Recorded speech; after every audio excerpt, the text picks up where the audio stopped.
Blog Talk Radio. Yo, what's up, world? It's badass thuggin' like I usually do. And you better turn it up, bust some speakers out, cause we off the motherfucking cuff. You dig how we do it? Dog Pound Gangsters 2000 and beyond. Yeah, this is Cassidy, the hustler. And right now, you listening to the Guillotine. Show them the respect they deserve, man. Off the cut radio, man. Y'all already know how they doing it, man. I need y'all to stay tuned. They've been doing it for years, so show them the respect they deserve. And you heard it out of bars, mouth. Easy. Keep it moving like this. Yo, this your boy Rampage. You're now rocking with the best. With Off the Cuff Radio. Classic. History. Fix your face to all you haters. We off the cuff, baby. Y'all is the Queen of Trap representing Crenshaw, and you are now tuned in with Off the Cuff Radio. What's up? What's up, y'all? This is Miss Irresistible, giving a shout out to the live show on Friday nights, Off the Cuff Radio. And I'm live from the 704. Make sure y'all tune in for the blazing hot music. What it is, what it ain't, what it do. It's Chili Chill from that original Lynch Mob. And Off the Cuff Radio is always where it's at on Friday nights. West, y'all.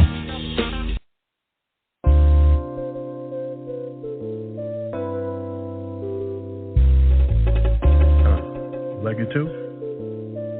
Good. I'm gonna tell you some things that I don't like. It's already hard enough out here for a black man. You know? Lately I've been feeling kinda lonely, so I'm thinking about calling you. I find myself staring at my iPhone, not knowing what the hell to do. Cause I don't wanna fuck and I don't wanna cut your ass out. So you can argue with yourself till you're blue in the face and pass out. But damn, I wanna call so bad. But last night you called me your broke ass baby dad and started posting your subliminals knowing it would make me mad. But you could play that game, I got something for that ass. Well, alright. I'ma block you on my Facebook. I'ma block you on my Instagram. You ain't got nothing to see, girl. You already know who I am. I'ma block you on my Facebook. I'ma block you on my Instagram. You ain't got nothing to see, girl. You already know who I am. Keep my heart beating like the sound of the drumming. It's a fact, you're one hell of a woman. Like 4 quarters, I keep it 100. Like 420, I gotta stay blunt. Cause you be bugging, you stay blowing my high. You be fussing all the time. You be talking about what's yours and mine. You won't show enough respect to my grind. I ain't got a lot of money, but goddamn it, I'm trying. Yeah, you let me get the keys to your whip and I appreciate it. But every time you get mad, you take the keys back, knowing it's gonna get me frustrated. Then you change your status, talking about it's complicated. Then you start harassing all the chicks on my pages. Act like I control all the things that they be saying. Now I gotta clean the mess and you're the one who made it. So I'm blocking your ass, cause I know you hate it. Damn, I wanna call. I'ma block you on my Facebook. I'ma block you on my Instagram. You ain't got nothing to see, girl. You already know who I am. I'ma block you on my Facebook. I'ma block you on my Instagram. You ain't got nothing to see, girl. You already know who I am. Damn, I wanna call so bad.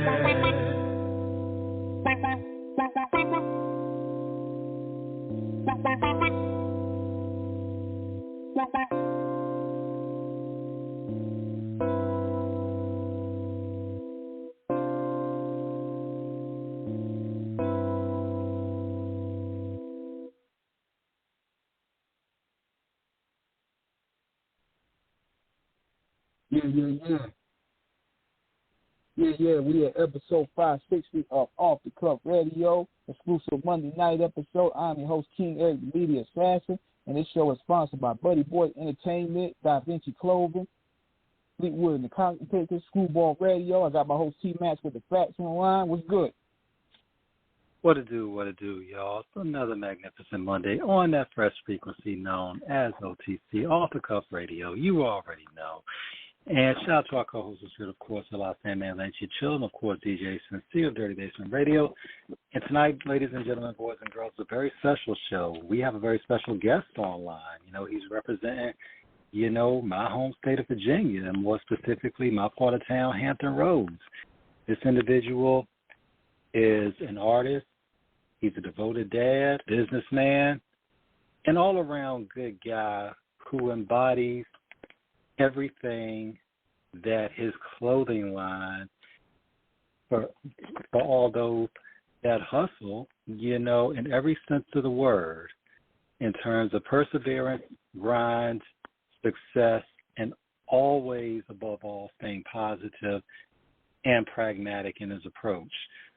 Without further ado, ladies and gentlemen, the owner, proprietor of the Faith Clothing Line, and known as the artist Henmuzik, ladies and gentlemen, Antoine Henderson. Welcome, man. Welcome. It's been a long time, but we got it. What's it do, brother? Man? Yo, glad to be here tonight, man. That was a dope, tune in, man, call in, and I hear my song playing. I'm like, oh, yeah, these fellas is ready. Let's get it. Yes, sir, man. Got to hit them with the music first and foremost before we get to the dialogue, to let them know that you're a real talented individual. You got a real independent movement going on, and it's only right for us to be behind that because we for the underdogs, man.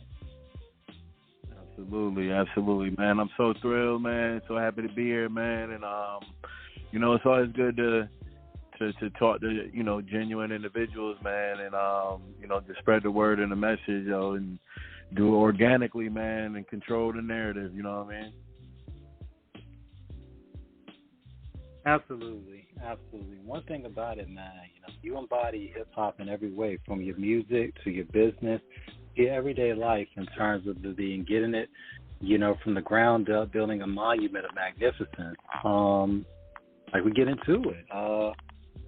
757, stand up, 2 up, 2 down. Tell everybody about yourself and how you got started in this. I go by the name Henmuzik, of course. My mom, parents named me Antoine Henderson. I'm just a young fella, man. Came from by way of Connecticut. I moved to Virginia Beach when I was 13, getting ready to turn 14. And, a lot of times, we tell people, I relocated from Connecticut to Virginia Beach. The first thing you're going to think of is, let me ask you, what would you think would be the reason why I would come from Connecticut to Virginia Beach? 2 words, Hartford. Well, 3 words, Hartford, Bridgeport, and Waterbury. We know how Connecticut is down. Yeah, no doubt. So, a lot of times people would think it was a military transition, like, oh, yeah, was your parents in the military? I was like, nah, they just wanted to get the hell up out of Connecticut, man. You know what I'm saying? And for those that don't know, it's real out there. Yeah, it gets real, you know what I'm saying? It's like, ain't a bunch of, preppy, schools and a bunch of white people out there and this. I'm like, yeah, you get that anywhere, man, but, it gets real out there, man, you know what I'm saying? And it's maybe not the most dangerous place, but it gets real. And I know, me growing up, I came up in a project called Yale Acres, in Meriden, Connecticut. Also lived in Waterbury, Connecticut.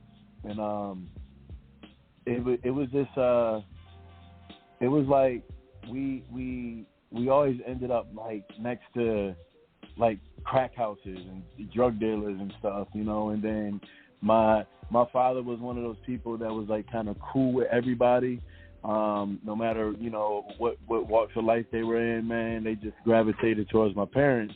And, my parents were known to have the dopest house parties and stuff like that. So it was always a bad association that like the city police and stuff and detectives, you know, they would always think that my dad was involved with a lot of like the what's known as trap houses and stuff nowadays, but we know them as crack houses, you know what I'm saying? I grew up in the 80s and 90s, and they just got tired of it, man, and said, you know, let's get up out of here, and wanting to get down south, man. And, you know, Virginia Beach was one of those places that my mother, she, you know, would come down with her friends and go to like the Greek fest and stuff, and it was like, you know, they took a vacation here, and then shoot, in the year 2000 they relocated here, man. And you know, I went to high school here. I was an athlete at Bayside High School. Okay. Yeah, my Shout main out all day. I actually moved out when I came out to Virginia Beach. I moved to North Ridge. You know, that's the whole Bayside Arms area, you know what I'm saying? So we actually learned a lot about the whole the geographic zoning and stuff, man, with the whole neighborhood rivalries with the Bayside Arms and Lake Edward situation. So, you know, me staying out North Ridge, once again, moving from Connecticut, we ended up right next door to a drug spot, you know what I'm saying? And only difference was like, this ain't projects. We came out here into these nice townhouses in a neighborhood called North Ridge, you know what I'm saying? But we found out that, hey, man, just because they're nice, you know, 2-story townhouses is real out here too, you know what I mean? So that's actually what influenced my parents to buy a home, you know, by the time I was a sophomore in high school. And like I said, man, I was grounded by sports, man, football being the main sport. Played all 4 years in high school, ended up being a captain my senior year. I went off to college and went to St. Paul's for a year and played football. Transferred to Norfolk State. My second year, I kind of gave up football after, you know, just losing the love for the game. I didn't see myself going all the way and playing on Sundays. So I kind of left that, you know, that part out, man. And that's when the next part of my journey began, man. And I got, you know, I was a mass communications major at Norfolk State. So I started taking, like, the studio classes, man, and, you know, TV and film directing and audio production, and, you know what I'm saying? That's where I started getting into my whole, what kind of motivates me and drives me now, outside of course, the fashion part that came later. But if anybody, you know, knows me for, you know, being the owner of Soundloid Productions, and I believe that's where you might know me as, you know what I'm saying? We met in that realm when I was, you know, working with DJ Wise and, you know, doing the audio engineering and stuff for live events, and, you know, just getting behind the camera and filming people and shooting music videos, and, you know, that kind of kept me grounded for a while. And then, yeah, you know, after college, when I started, like, you know, of course, the music stuff. I took the music stuff serious in college. I started doing shows and open mics, and then I came across an individual named Keena Scott. We formed an alliance. You know, we were in a band together. You know, I was an MC and she was singing and playing the guitar and stuff, and had an opportunity to open up for Wale at the Nova, his first tour, Wale and J. Cole. I'm talking like J. Cole when he was on his first run, you know what I'm saying? He had one mixtape out. Nobody really knew who he was. So, you know, this was Wale's attention deficit tour when he had Nike boots on. That's all he had out. Oh, man, Yeah. So I caught that whole wave, man. And, yeah, I did my first big show ever. You know, I did it at the Nova. And, man, it was a really great response, kept me going. And my next opportunity would be like the Afram Fest. And then later on that year, I opened up at the Norfolk State Homecoming. I did a show with Trey Songz and Fabulous. And oh wow, okay, I mean, okay, yeah. So that's when the wave really started to pick up for me, and I just utilized the whole Norfolk State, just the whole college scene.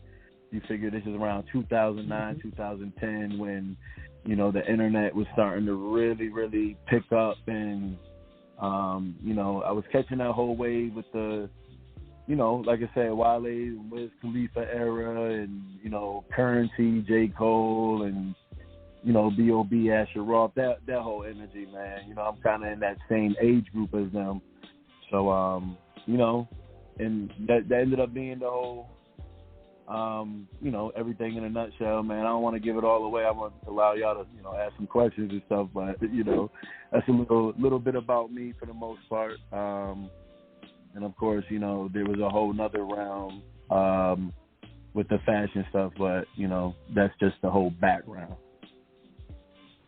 One thing about it, man, is what you detail in all of your history, which is, say, decorated as an understatement. I mean, those are some hell of a distinctions, that you have in terms of your credentials that are, I mean, that's unbelievable. When you look at how the game was, and of course, shout out to DJ Wise, and of course, my HBCU, the green and gold, the elite, the excellent, the proud, the mighty Norfolk State University, yes, sir. Definitely something that, while you may have not been born here, you embedded yourself in this area and became an adopted son, of which we are so proud to have you as one of our own and call you as one of our own. You are one of our own. And to see yourself kind of getting that scene, like you said, Hen, in terms of what was happening during that time, what was it like for you watching a lot of the local artists, in addition to yourself, in Virginia, in terms of them making their ascent? You had so many artists like Peso Dollar, of course, the Clipse, it kind of gotten in there, Nas and the Neptunes pretty much were already running. I mean, Timbaland and Missy, enough said. Right. For some of the lesser known, like the Cartel, of course, with M. Watts and all of them. What was it like watching them come along as well as yourself? How would you describe the whole VA hip-hop scene during that time? I was just honored to just find my place in it, because a lot of those names that you just named, of course, like let's separate the tiers. We have the Clipse, Missy, Timbaland, and all them. Those would be like, I mean, I was aware of them even when I was in Connecticut. You know what I'm saying? And what was so crazy is, before I even knew I would be moving to a Virginia, 757 Virginia Beach, I was very fascinated with the whole energy and the sound, not even knowing that the sound was coming from this particular place. So I remember being 12 years or 11, 5th, 6th grade, right? And I remember hearing Gina Thompson, the things you do, and then I hear this, and then you have it. You ain't ready for Puff Daddy, beware. He how? I'm like, yo, who is this? This is dope. You know what I'm saying? And then 702 drops. You know what I'm saying? And you hear the same chick again. You know what I'm saying? And then I'm like, so I started catching wind of who this Missy Elliott was, and then, of course, when the I Can't Stand the Rain came out, it was just like, okay, this lady's serious and she's here to stay. You know what I'm saying? Yeah. So then, so that's the Missy, and then just my history with Timbaland, right? I remember being, all through my junior high. You figure I was in junior high from 97 through 99, 2000, you know what I'm saying? So that whole era is what drove me. You know, the Nori. I'm in 6th grade when Super Thug came out. You know what I'm saying? Mm-hmm. I'm in 6th grade when I'm hearing all this Timberland sound. And yo, one of my favorite productions, and if not my top 5, I'll say my top 3, top 5 productions ever produced was Ride or Die Chick with the locks. And you know what I'm saying? Like, I was, and it took me years to find out that Timberland produced that. And it was crazy at the beginning of the song. They say, "Good looking out, Timberland." You know what I'm saying? But I think it was when the video dropped out, because of course, you know, the album came out first, and once the Ride or Die Chick came out, I was so fascinated with that little Latin guitar or whatever, and just the whole energy of it. And then once again, it's this Timberland, you know, guy, you know, still not even identifying where he was from. And then, you know, you get the Aaliyah. Of course, Aaliyah had ran the game, you know what I'm saying, with the 1 in a Million and If Your Girl Only Knew, and then the Are You That Somebody, and What's So Different. Like, I'm still in Connecticut when all this stuff is coming out. So in 2000, I'm moving to Virginia Beach. And I think that summer was like the summer that was like Shake It Fast and the Ludacris, you know, Throw Them Bows and all that stuff. You know what I'm saying? And I remember my dad telling me, he's like, yo, you know, 2001. Yeah, you're right. But this same era, you know what I mean? I remember my dad telling me, he's like, yo, you know, the guy who produced, the people who produces, they from here, yo, right here in Virginia Beach. I remember being on Witch Dirt Road, and I'm like, yo, stop playing, yo, it's for real? He's like, yeah, yo, yeah, they're called the Neptunes. And I'm like, man, yo, that's crazy. I was so fascinated with their production, just being in Connecticut and then being in their city, like, was like, yo, I got to do this. And let's not even mention, now I'm in 10th grade, right? I'm in 10th grade. I'm a football player. I'm playing varsity football in 10th grade. And then Grinding comes out. You know what I'm saying? So 2002. we playing. Yeah. I want to say it was still 01 though. I feel like it was 2002. It was 2002. I remember that. It was 2002. Okay, I got you. I got you. Only reason I feel like it was 01 because going into football season is a fall thing. Mm-hmm. Maybe the song came out after football season. I just felt like it was my 10th grade football season. But I remember at some point us beating on our pads. You know what I'm saying? Beating on our pads, and, you know, we're hitting the grinding beat before we, you know. I remember when the national anthem was playing, right? We'll be sitting there doing the national anthem. We go dum dum dum dum, grind it, dum dum dum dum, grind it. You know what I'm saying? So all these Neptune productions, man, was like kind of the driving force behind just being a young athlete. You know what I'm saying? And then so then you mentioned like the pesos and the M watts and stuff like that. Like I was aware of them a couple years before I actually hit the scene. I did my first show 2007. I performed in 2007 at the Peppermint Beach Club. That was my first time ever getting behind a microphone and performing in front of a crowd. And I remember, you know, M watts and peso, dollar, and all, you know, a bunch of the local movements. You had Team Hood and PAC, VA Streets, and a few other, you know, local. I think I want to say Sweet Pea, Pernell Whitaker, though, Sweet Pea's son had something to do with that show. I think he was like one of the promoters or something that put that show together. So, you know, just to be on the same stage with them was like, all right, so I guess I'm a part of, you know, I'm a local artist now, but I still didn't get the same recognition as the M Watts and Peso Dollars and stuff. But it wasn't until like Shaggy, when Shaggy started doing his local lounge series,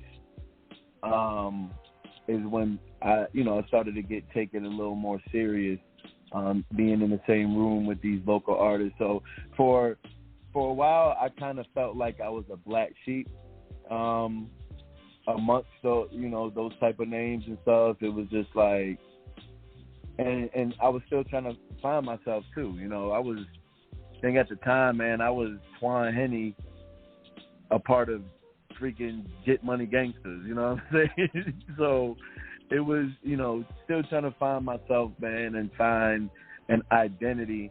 And, you know, and VA, you know, this scene, you heard that stigma for a while, man, that there was like this identity crisis among, you know, within the scene. Like Virginia has no identity and everybody sounds like everybody or sounds like somebody else. It wasn't like any type of unique energy going on. But yeah, after a while, I started rubbing elbows with a lot of the local people that I looked up to and just wanted to get the same respect and recognition as, and that's what ended up happening. Man, detailed. Very detailed and articulated with a lot of history in it, to punctuate, you know, your personal history with it, man. And so I'm going to drop a couple more gems in that you may not know. And you may know that Timbaland and Pharrell used to be in a group together called Surrounded by Idiots in the early 90s. Absolutely.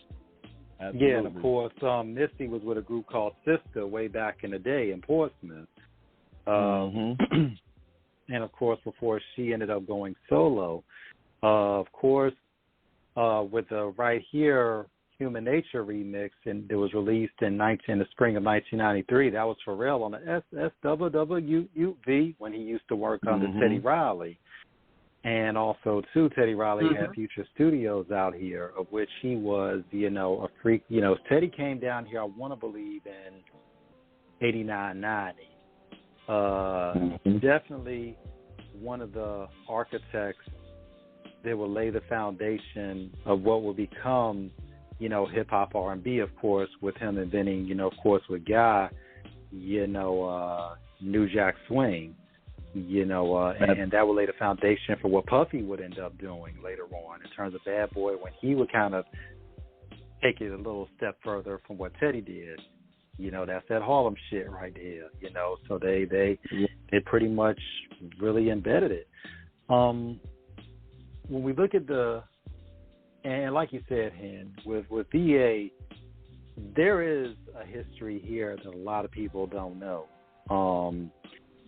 But and from the streets to the industry, you know, some of that success has eluded us because, you know, obviously, you know, of course, you could say that, well, for historical context, Schoolie D, when he did Live Saturday Night, you know, when he dropped that in 86, that was considered the real first gangster rap album. Of course, 3-4 months later, Ice-T would drop Rhyme Pays. You know, which would, you know, Ice-T will tell you himself, you know, this is coming from the West Coast, and of course, 88, you know, because Ice-T will tell you himself he pretty much molded his rhyme pattern after Schoolie D. But in 88, then you have Straight Outta Compton with NWA, which, like, kicks the whole door down for L.A. We don't have to speak on New York because New York is really where hip-hop originated in terms of the culture and the music, as we know it today. Of course, Miami, you know, shout out to Uncle Luke and 2 Live Crew, what they did, bringing the bass. You know, Atlanta had LaFace Records with Babyface and L.A. Reid, you know, was the party city, you know, taking it back to the NFL with Deion Sanders playing for the Braves and the Falcons. And then, of course, Jermaine Dupri, what he would do with So Def, you know, they would bring it to the next level. Of course, Jay Prince and Rap-A-Lot in Houston. It's just so many, and Virginia kind of got lost in it because for that time we never really had an artist homegrown that ever really during that early 90s era really broke through when you began to see, the hip hop culture really go from an underground phenomenon to a mainstream ubiquity. But we got history. I mean, Ella Fitzgerald, the late great jazz singer, one of the best ever. She's from Newport News. Wayne Newton, legendary Las Vegas singer. He's from Richmond, Virginia. Absolutely. You got Ruth Brown and Pearl Bailey, and man, the list definitely goes on, man. And I'm sorry to cut you off, but no, you're good. Please. When I was so one of the projects that I'm a producer of was it's a film, a documentary film called Seven City Legacy. Produced by tell us about that. Productions.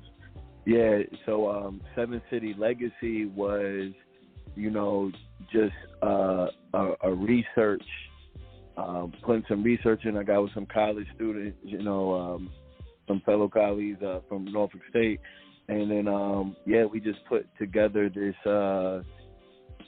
documentary that was bridging the gap with the local scene at the time, and just bridging that gap with the historical energy that has been in Hampton Roads. So like you said, just what was the name? You said Ella Fitzgerald, right? Yes, sir. Yeah. What's your guy from chairman of the board? I forget his name. You talking about Frank Sinatra?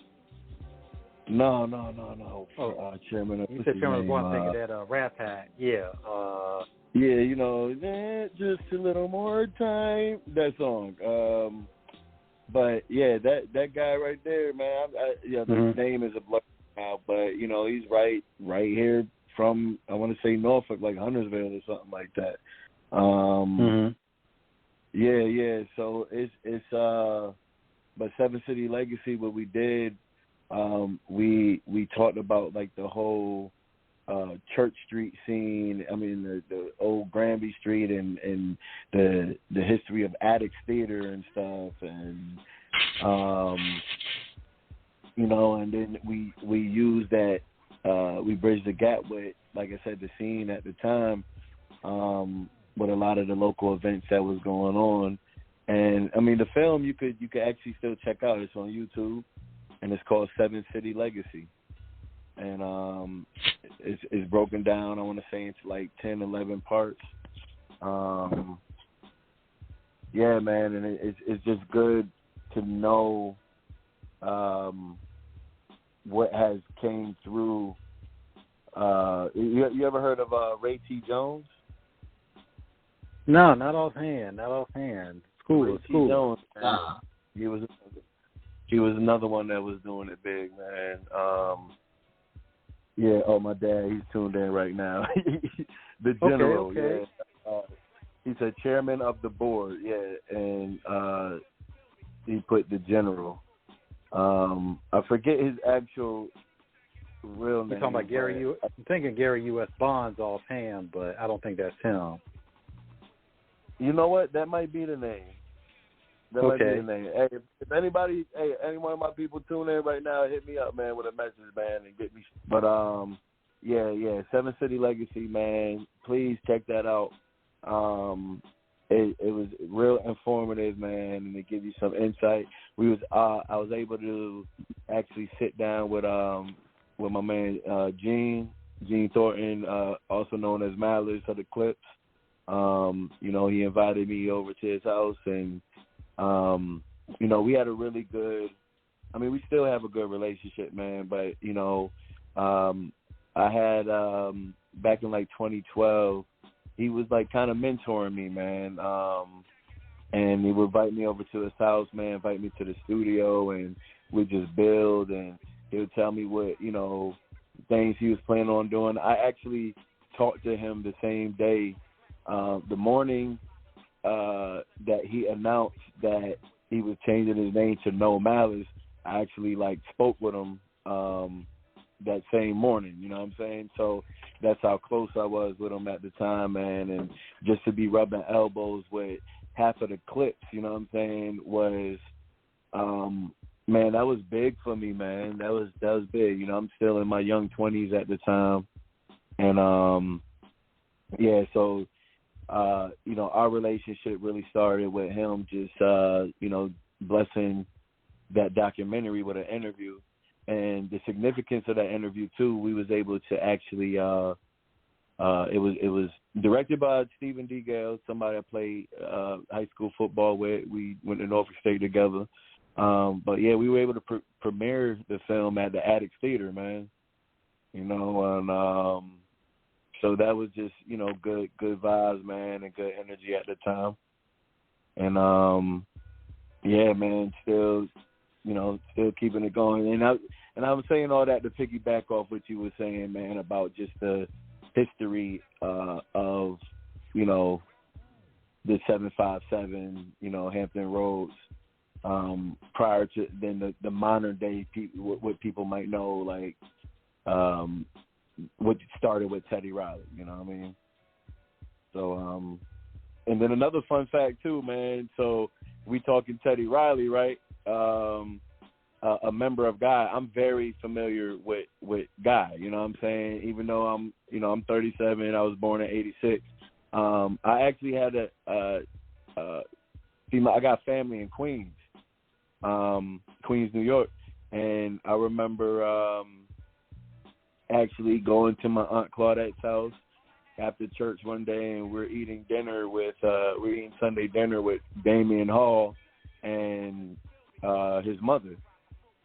You know what I'm saying? So yeah. So that was I was very fond of the whole New Jack Swing and Teddy Riley, man, and so to even move to Virginia Beach and realize that Teddy Riley's in Virginia Beach and know that Future Studios was right there by Princess Anne High School, my rival, high school. I remember going to summer school at Princess Anne. Is just to know that Future Studios right there, and I'm at the same school that Pharrell went to, you know what I'm saying? So that was pretty dope too, man. Yes, sir. Yeah, man. And talking about the Clipse, I want to ask you guys too. I want to ask you guys something, since y'all stay in Virginia, right? What was the impact like when the Clipse dropped that Lord Willin album? Oh man, Lord Willin, bro. I'm still proud of Lord Willin to this day. You know what I mean? Because it just spoke volumes. First of all, let's talk about the Neptune sound, right? Just the Neptune sound to ride through this whole album, right? And then their sound, the best way I could explain their sound is it was like that unorthodox spacey, you know what I'm saying? It's real synth heavy and it's just all these, I call it intergalactic music, intergalactic hip hop, you know what I mean? That's how I looked at it. The Neptune sound reminded me of Sega Genesis Sonic the Hedgehog. I used to love the music that was on Sonic the Hedgehog. You know what I'm saying? I don't know if did y'all get with Sonic the Hedgehog at all? Oh, yeah, Sega Genesis days. Yeah, man, if you go back and listen to Sonic the Hedgehog, listen to the sound scores and stuff on the games, it reminded me of Neptune sounds, you know what I'm saying? So to hear, I feel like the unique energy behind Clipse, right? You had them, every song they had drug, cocaine references and stuff like that, right?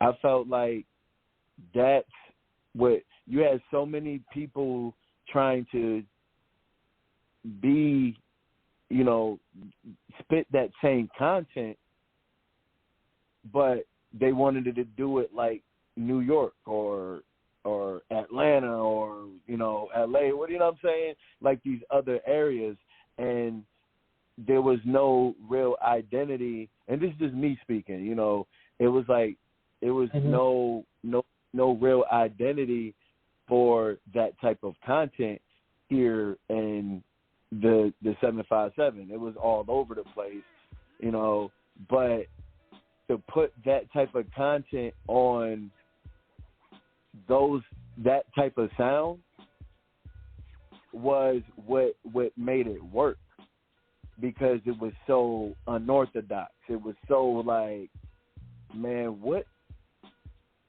possessed them to even make these type of beats and think it will work? And that's what I felt like proud of, man. And so, I mean, from the intro of Lord Willin, the you know what I'm saying? It was like, it just sounded so happy. You know what I'm saying? It sounded so cool. And then even when it got a little dark, you know, I'm from Virginia. We ain't shit to do but cook. You know what I'm saying? It was like the sound just still was unmatched to anything that you heard coming from rappers talking about streets and drugs and shit like that. You know what I'm saying? So yeah, it was a dope vibe, man.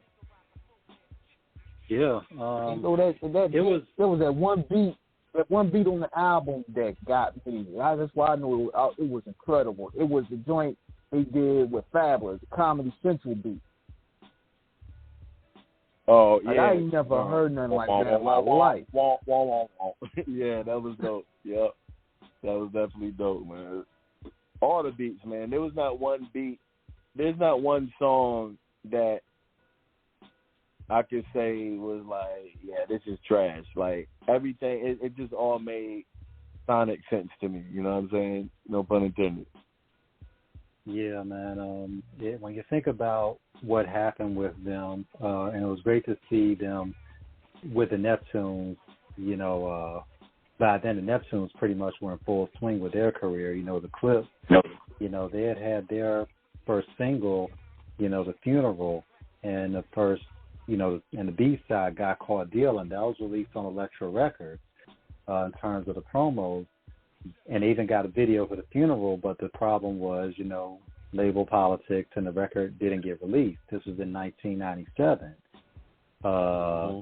Shout out, you know, to Dion, you know, Dr. Dion in Norfolk, for those that know, you know, Dion Hester, you know, with the barbershop. You know, I seen, you know, Pusha and Malice up in there one night. You know, I was getting my hair cut. You know, so it's like, you know, I've seen them around every time, and I met those guys a few times. Always good dudes, always solid, always sincere, and I was so happy for them when Lord Willin got a drop in 2002. Once again, they reunited with the Neptunes and dropped the Heat Rock.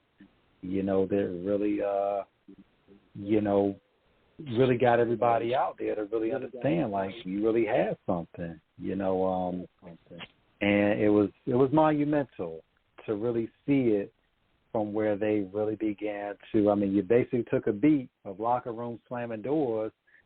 You know, it really was universal sound that you could make on a lunch table. It worked because it was the lead track, Grinding, was a song that everybody could relate to at a certain level, whether you were hustling or whether you were in the lunchroom in a cipher. And obviously they have both gone on to superstardom status, albeit, you know, some hiccups along the way for those in an area, you know what I'm talking about when I say that, but they made it through. And, you know, No Malice, you know, him and Push, you know, it's out the bag now because they did a show in Chicago about a month ago. So they, you know, from what I was told, there is a new album coming. And, you know, but they've always represented VA, even though they were born in New York. You know, they came here, and they've always raised the flag for us, carrying it. And have definitely been stalwarts. When you look at it from your side of it and from your own personal creativity, when you really started getting into the game of music, what did you learn in terms of what it took to your artistry, how to compose songs?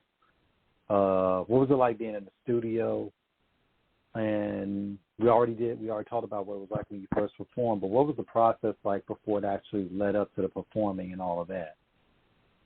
I mean, the process leading up to that, I mean, it was just, typical. I had a friend in high school who had his own studio equipment in the garage.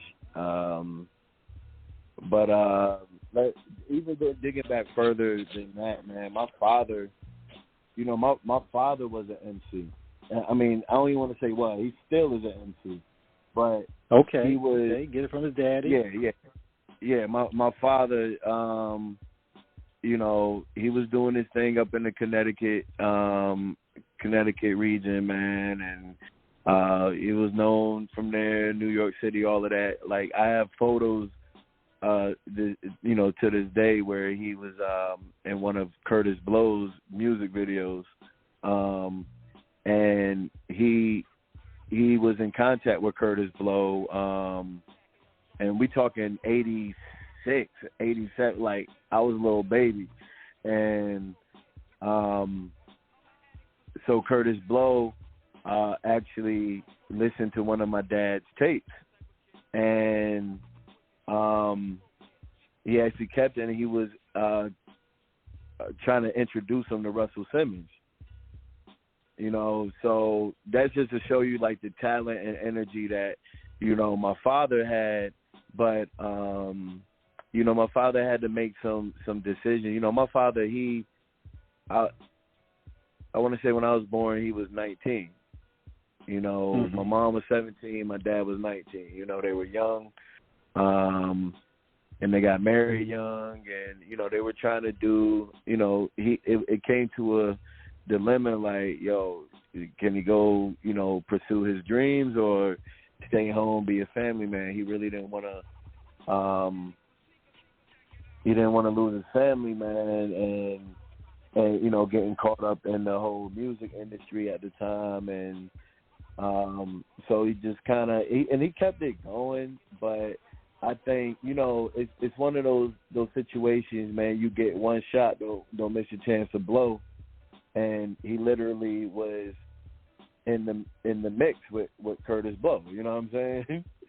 And but looking back at it and having conversations with my father over the years, it was like, his gift and his dreams and ambitions, like, kind of planted a seed and his seed, which is me, you know what I mean? Like, sometimes if you miss that calling, and you pass the torch down to, the next generation, it's as if, like, the torch is still lit. Like, you didn't really miss the calling. You just kind of opened the door for the next generation.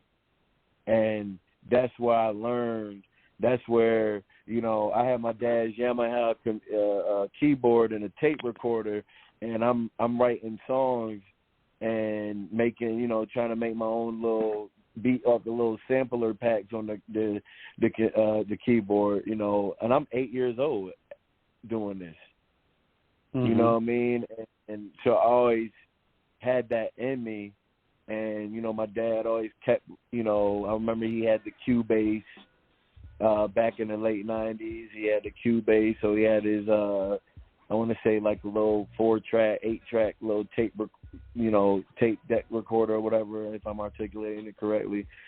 And I remember he had his sampler machine, and I just sit there and I was just utilizing that. And I remember being like 12 years old, and the first beat that I ever was able to loop and sample, it was I remember it was 3 of them I was working on, and I'm 12 years old.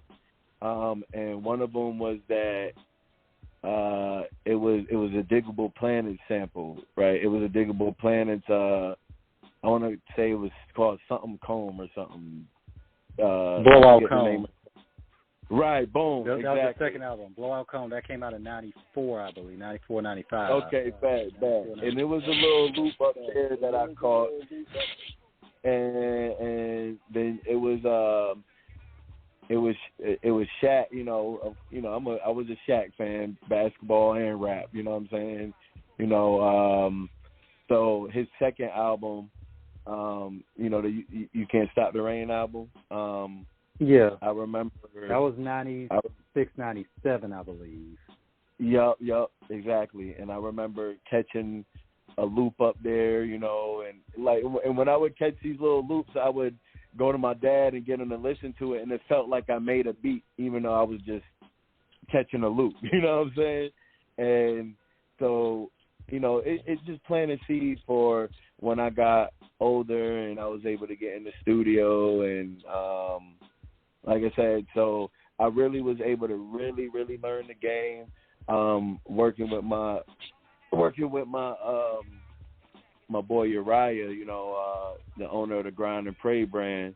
But I got connected with him, and I just watched him for 10 years just make beats, and I watched him on Logic and stuff, and me just being a student, just watching over the years. And then finally, I was just ready to get these certain sounds out of my head. And I remember, God bless his soul, man, but my stepson, we were at Guitar Center one day, and he's looking at this, it was an MPC, not an MPC, it was called an MPD. And, it had these pads where you could, hook it up USB to the Logic and make beats. But he said that he wanted it. And I was like, well, I'll buy it if you promise to make beats. And I remember buying it, right? But once I hooked it up and I started messing around with it, I found myself still sitting there 9 hours later. Like 9 hours I'm locked in, and I just was like, man, I made my first beat, and I was stuck ever since. And that first one was good, but then I started making, it was like a good year of trash, you know what I'm saying, that I was making. But then I was able to revisit it, and learn some new things and be around other people that make beats and use, and I was able to take it another level, man. And then in my latter days, I'd say like I was able to connect with Raheem from Grandmaster Flash and Furious 5. Okay. To where, like, still to this day, that he's not just a mentor, but he's like, he's the big homie. He's like big bro. He's like, I could call him and we can, not just musically, but we can talk about, like, we can talk spiritual, we can talk everything, you know what I'm saying? What's up? Huh? Oh, right. No doubt. So,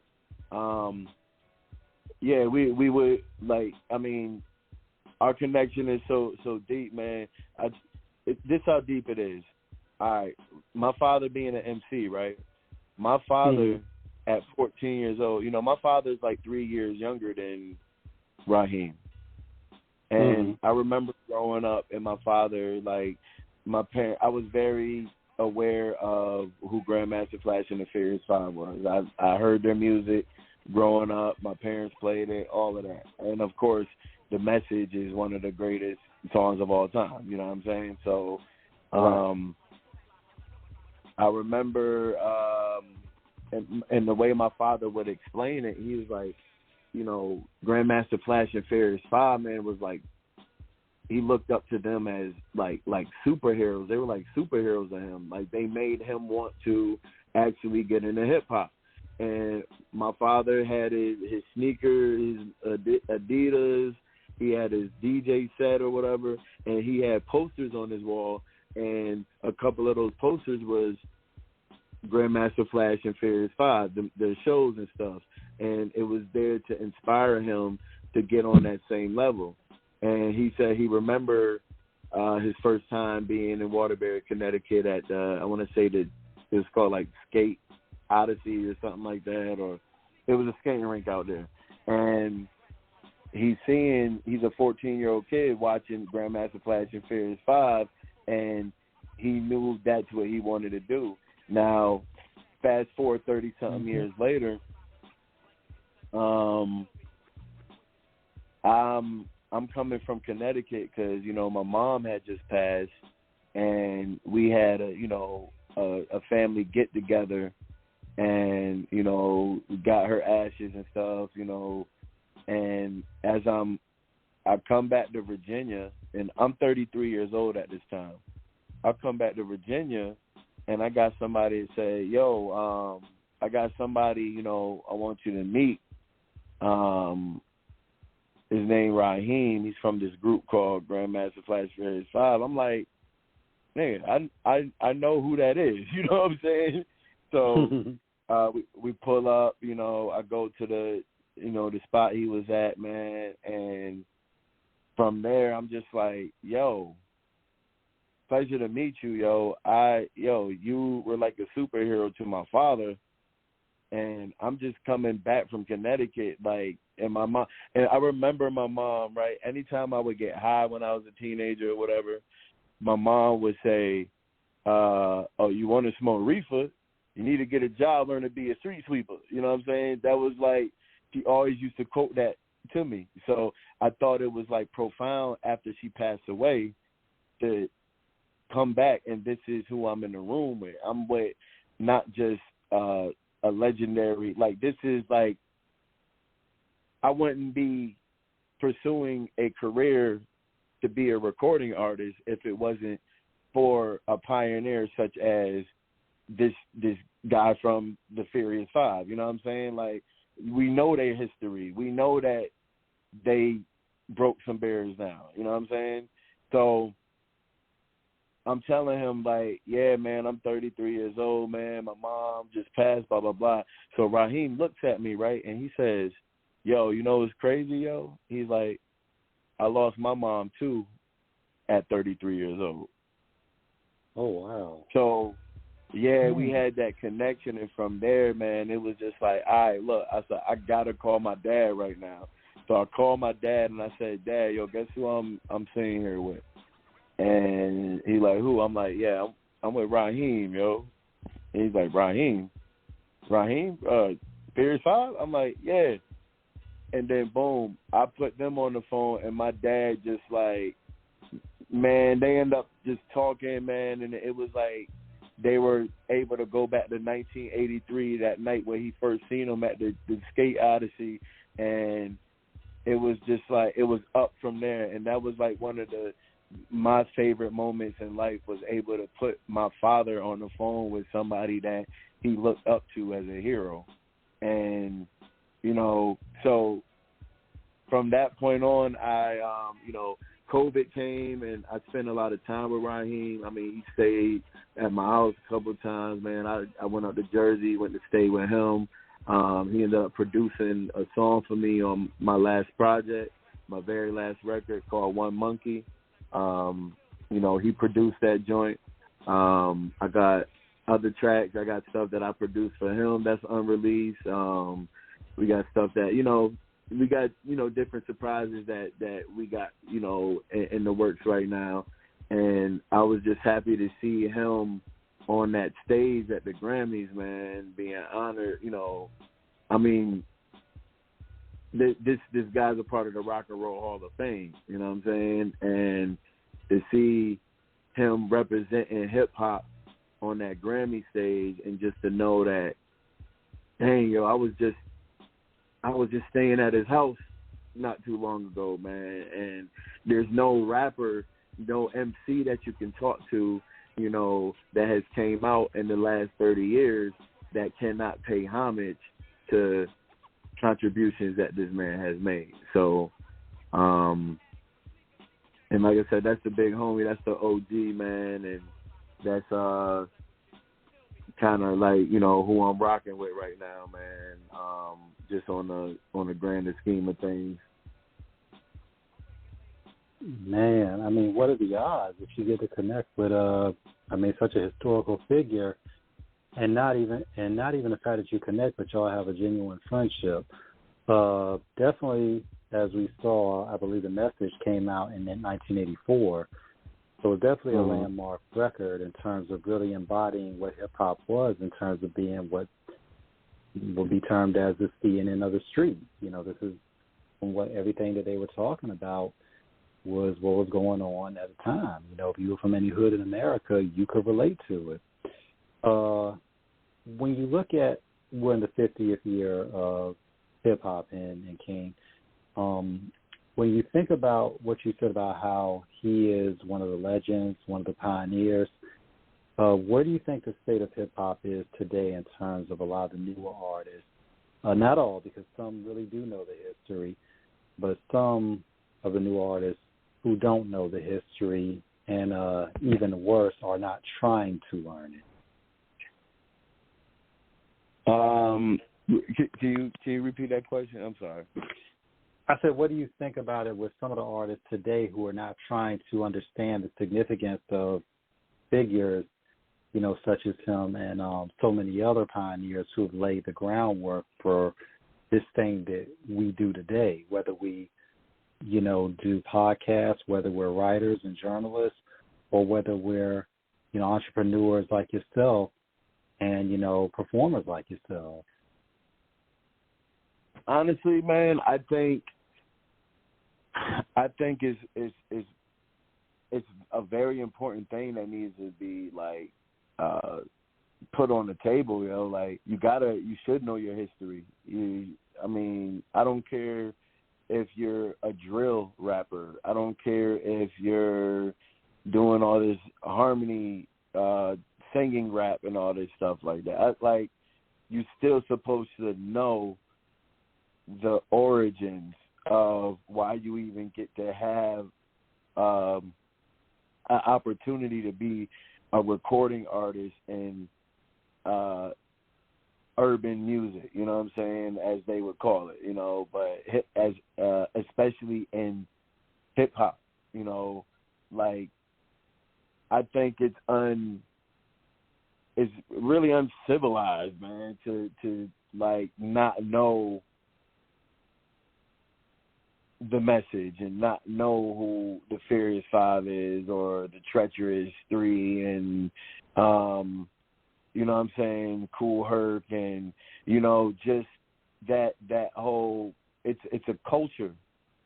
It's a culture. You're supposed to know your forefathers, your leaders, and you know, and I think that I believe that I am a part of that. I'm a part of making sure the history is out there. You know, as somebody such as yourself, I see how much of a hip hop historian you are and how good you are at, you know, putting, you know, the X's and O's out there of and when, what, or where, why, and how.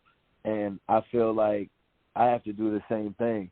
There's been plenty of times that I've sat with Raheem, yo, and I've had to like fuss him out. Like, nigga, do you know who you are though? Like, do you know what I'm saying? Yo, don't let the game like make you not remember who you are, bro. Like, nah, yo, we wouldn't be doing this if it wasn't for you. You know what I'm saying? And there's, you know, I feel like there has been like this whole like protection of, well, you know, hey, these kids don't know what's up or whatever, man. You know, but I take great pride in the fact that, you know, my 8-year-old son, you know, I got footage of him on YouTube. You know, when he's 5 years old, 4 or 5 years old, and he's sitting in a hotel, and Raheem is showing him how to make a beat and how to stay on rhythm. And then my 5-year-old son, no, he's like 4 at the time, and then he's sitting there trying to like freestyle and rap to Raheem. This you know, we're talking third generation. We're talking about, yo, this little boy's grandfather was a 14-year-old kid watching the same man that now he's rapping and making beats, you know, with him and stuff, you know, and he's taking great pride in that. And I'm like, yo, this is what culture is supposed to be. This ain't about Hollywood stars and Grammys and MTV Jam of the Week. Nah, this is culture right here. You know what I'm saying? This is elder showing the third generation how to sharpen a bow and arrow. You feel what I'm saying? How to go hunt on them for that heat. Yeah, exactly. Right, exactly. And that's what I'm saying. So it's like, you know, I think there should be more control within this culture to make these kids, man, make these new generations know, like, where you came from, yo. You know what I'm saying? Where this came from, yo. If it wasn't, you know, just like Lord Tariq and Peter Guns used to say, if it wasn't for the Bronx, this rap shit probably never would be going on. But we know it even goes further than that. But let's, you know, just, you know, want to get too far, you know, veer off on it. But, you know, you get where I'm coming from. Yeah, and you know, one thing about it, y'all, and me and my brother, we talked on air with countless, you know, guests. We talked about it off air. When we look at the situation now, the metrics are so diametrically different in terms of what it requires to get on. You know, back in the day, like, you had to literally go jump through the hoops, fucking navigate the jungle, climb the mountain, and jump off the airplane. And that was just to get in the room, just to even get an audition, you know, and then you still had to go through the A&Rs, you know, you had to go through all the processes in terms of the label, getting signed to a label in terms of them actually thinking that you might have something. Fast forward to today with the expedited nature of what modern technology facilitates in terms of not necessarily having to wait, which is great because modern technology has helped us out. That's what helps us do this show. You got a lot of artists now, y'all, who pretty much, they don't go through the stages of what it takes to practice and really polishing to get good. You know, their thing is, it's become disposable now in parts of the culture where everybody just wants to go and make a song, and they don't really care if it's good or not, just as long as they can get out there. And they don't always respect it, even out here sometimes. You know, a lot of when you look at some, even I won't say new generation because they've been around, but when you look at guys like Knox, who's a living legend, representing Norfolk, shout out to Norview.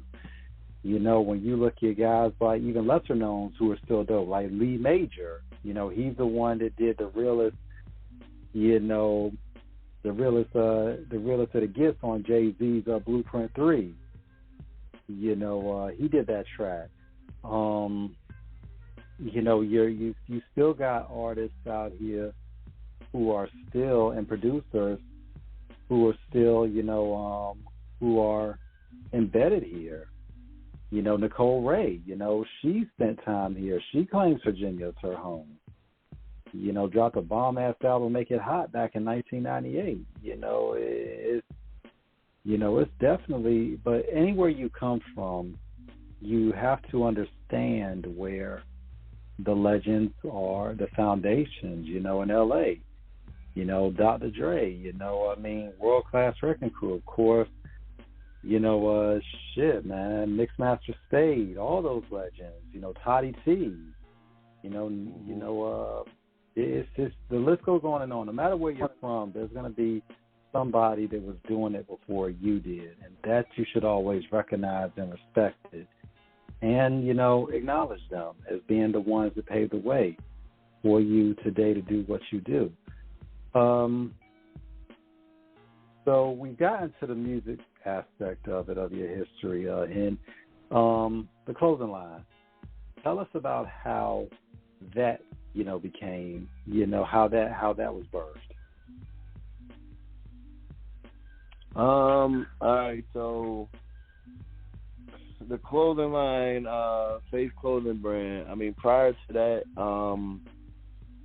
you probably remember I was working with, I was helping expand a brand called Grind and Pray.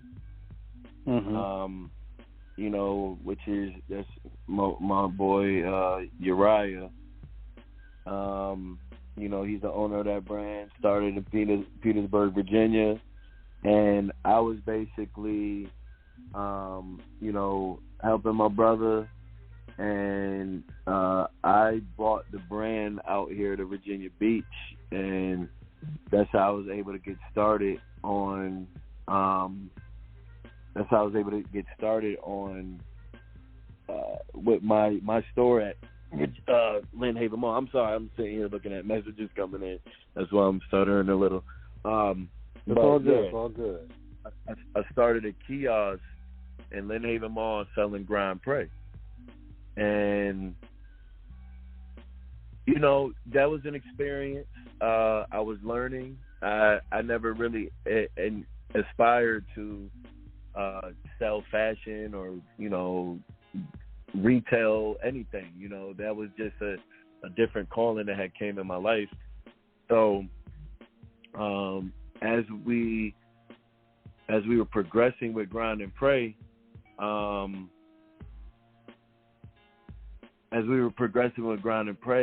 it became a learning experience, and by the time we were about 6 or 7 months in, we just ended up going separate ways. And so at the time I was transitioning to like, all right, what am I do? Am I going to give this kiosk up in the mall now that we've gone separate ways, and I have no product in here to sell. And I remember there was somebody in the mix of the situation who actually was, quote unquote, trying to like do me a favor and see if they could get me out of my lease in the mall. And after I renewed it for another year, and I remember the leasing manager was like, "Nah, yo, you renewed for another year. You're gonna have to sell a different product or something. You just can't, get out of your lease." But a little backstory. I remember when I was going through my learning experiences with the way the business was being ran when I was doing the Grind Pray stuff. And I mean, all right, let me just be straightforward. The way it was being ran was like, what I learned now is like, when you have a brand and you're trying to promote it and get it off the ground, especially in a mall at a kiosk, whether it's a not just clothing, a new product, period. Right. You gotta hustle that joint. You know what I'm saying? You can't just expect people to just come and support it and buy it, and it's not in demand if people don't know what it is. And that's the significance of having a kiosk. So yeah, Grind and Pray was, it was becoming popular, and Trey Songz put it on, and his mom was endorsing it, and they're from Petersburg, but bringing it out here to Virginia Beach, it was like one of them situations where, in the beginning it was cool because it was something new. It was 2019, so COVID hadn't hit yet, so people were still outside, people were shopping. I started in March, so people were getting their tax returns. I mean, I made great money the first 2 months. But then it was like that third month, it was, I was in the negatives. but the way the business was being ran was like Grand Prix was Tommy Hilfiger and the kiosk was Macy's. Mm-hmm. And you can't do it like that. That kiosk is there to help catch foot traffic to promote the brand and eventually get it on Macy's level promotion and advertisement and people coming to buy the brand in demand, you know what I'm saying? But at the time, it wasn't working like that. And it just didn't fit the business mode of how it was going at the time. But once again, I was learning, and it was like, okay, I was buying like wholesale retail, like, so I would pay him like a wholesale price, and I would sell it at a retail value. But it was on me, so like I didn't necessarily own the product. I was helping push the product, but I was in it like alone. And me and him have had conversations about this like after, so I'm not revealing anything that he, you know, me and him have not come to grips and understanding that, yeah, dang, we was fucking up. But looking back at it, it was like, nah, we were supposed to be together hustling it together and pushing it together. So by the time, you know, we went our separate ways, when I was going through all of that, I remember trying to figure out, I need to figure out something that I can call my own and make money on the side, you know, at this kiosk while I'm helping push that. And I was like, I need to think of something that kind of fits that whole grind and pray mode. And one night I'm driving, and then it was just like, man, faith for all individuals that's hustling. That was the first thing that came to me. But then I ended up telling one of my peoples about it, and he was just like, nah, like, say for all individuals that hustle, period. Because now we talking doctors, we talking lawyers, we talking strippers and basketball players and athletes, you know what I'm saying? Everybody in all types of life, you know what I'm saying? You know, you got to have faith, you know what I'm saying? Like, but what is your faith if you're not putting the work in? Hustle, you know? And that's the acronym for all individuals that hustle. That's faith. So I sat on that for a while just trying to figure out, like, all right, maybe I could come up with my own shirt and I'd sell it with the grind and pray, and just to kind of help, you know, get some more funds while I'm doing this business or whatever. And so when we went our separate ways, I remember having a conversation with my mother, and my mother was like, okay, you can't get out of your lease. She said, what was the name of that brand you was thinking of that one time? And I was like, faith for all individuals that hustle. She was like, all right, so stop playing. It's time for you to have faith. She said, you done helped so many people all your life. You done put people first and help them take off and help them, and you done played the behind the scenes, and you've all, you know, it's the first to come last and the last to come first. It's your turn now. So she's like, do what you got to do, focus, and get it done. So, you know, so I sat. I know, like, the kiosk at the mall was like empty for like 2 weeks, and people literally thought I went out of business. But I was telling them, nah, I got something new about to drop. And then, boom, you know, I had my girl, she helped me, you know, she used her credit card to get some shirts, and I paid a guy to press the shirts up, and then, boom, that was the launch of Faith, September 13th, 2019. And put it out there, man, and then it just kept, from the jump, man, it worked. And I've had, ups and downs, and I had to go through a learning experience with that. I didn't aspire to do this. This is all calling. I mean, I was banned from Lynn Haven Mall when I was 16. You know what I'm saying? So to be there now, running a business with such a powerful, positive message, you know, I even had to figure out what the brand was. You know, I just knew it was a brand, but I had to later learn that, yo, this is a sports brand. This is like Nike and Adidas. Matter of fact, this is bigger than Nike and Adidas because, you know why? The Nike owner and the Adidas owner, they both had to have faith and hustle to get to where they're at.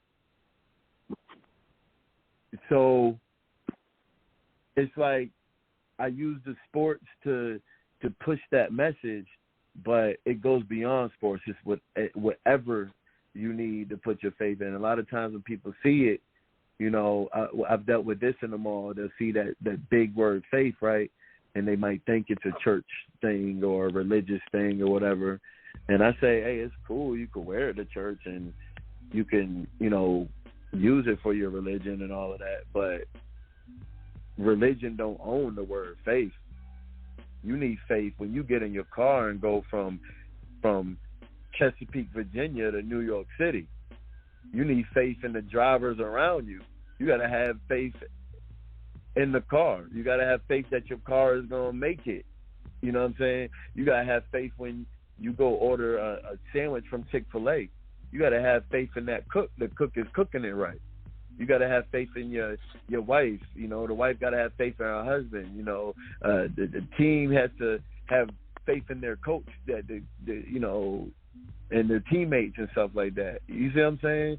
But most importantly, above anything else, you got to have faith in yourself, because it starts with you. If you don't got faith in that person that you're looking at in the mirror, yo, then how you gonna believe? How you gonna have faith in anything else, yo, above you or beside you? If you can't even believe in that person that you're looking at in the mirror.